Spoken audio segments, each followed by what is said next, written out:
Hello दोस्तों, आज हम व्हाइट सॉस पास्ता बना रहे हैं। सबसे पहले बर्तन में 2 बावल पानी डालेंगे। फिर इसको गर्म होने तक 1 चम्मच नमक डालेंगे।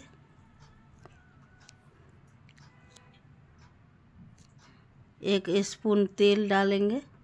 थोड़े उबाल होने देते हैं पानी को, तब तक उबलेगा। फिर इसमें पास्ता डालेंगे हम,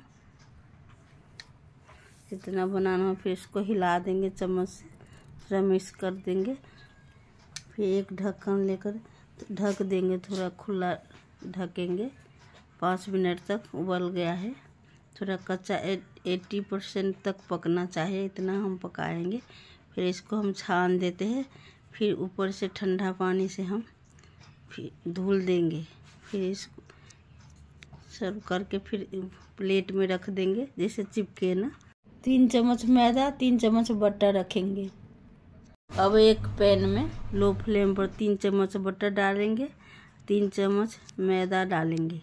दोनों बराबर होना चाहिए, ज़्यादा नहीं कम होना चाहिए। फिर इसको भूनेंगे, थोड़ा कच्चापन दूर करने के लिए ब्राउन होने तक थोड़ी देर धीरे धीरे हम भूनेंगे इसको लो फ्लेम पर।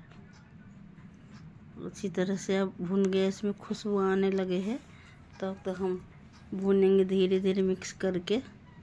फिर लगातार चलाते रहेंगे इसको भुना हुआ। फिर इसमें कच्चा दूध डालेंगे, 2 कप जितना डालिए। सब मिक्स करके मिलाएंगे अच्छी तरह से। थोड़ा थोड़ा करके दूध को हम इसको मिक्स करेंगे। 2 कप दूध लिया था, अब जितना चाहिए। कंटिन्यूस तक इसको चलाएंगे, जैसे चिपके ना इसमें।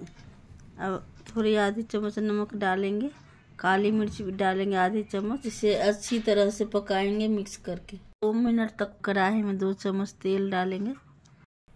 अब हम लहसुन डालेंगे और प्याज भूनेंगे अच्छी तरह से। ब्राउन हो जाए तब तो थोड़ी देर भूनेंगे, ज़्यादा नहीं पकाएंगे। अब भून गया है। अब गाजर काट के रख लिया था। आपको जो सब्जी डालना हो, शिमला मिर्च भी डाल सकते हो, नहीं है तो ऐसे भी गाजर भी डाल दिया हमने। पकाए, थोड़े ज़्यादा नहीं पकाना चाहिए। इसमें थोड़े से नमक डाल दिया, काली मिर्च डाले हैं। थोड़े मिक्स करके भूनेंगे थोड़ी देर के लिए, ढक देंगे 2 मिनट तक। 2 मिनट तक ढक देंगे। अब उसको हटाते हैं। फिर अब इसमें हम व्हाइट सॉस डालेंगे, भुन गया है। व्हाइट सॉस डालेंगे, अच्छी तरह से मिक्स करेंगे। फिर हम पास्ता डालेंगे, फिर मिक्स हो गया। पास्ता डालेंगे, फिर मिक्स करके मिलाएंगे। ज़्यादा गाढ़ा हो चुका है तो और मिल्क भी डाल सकते हो इसमें, लेकिन 3 चीज़ डालेंगे, 3 पैकेट चीज़ डालेंगे। फिर अच्छी तरह से सब मिक्स कर देंगे। कितना अच्छा फ्लेवर बन गया है, लाजवाब। इस पर तो हम बना रहे हैं तो बच्चे आएंगे तो टूट पड़ेंगे खाने के लिए, कि कभी कभी तो ये बनता है। आप भी बनाए इसी तरह से, अच्छी तरह से मिक्स करिए। इतना सुंदर बन गया है, लाजवाब। इसी तरह से मिक्स करके अब इसमें हमने इसको मिक्स करेंगे। फिर इसमें थोड़ी सी ऑरिगेनो डालेंगे।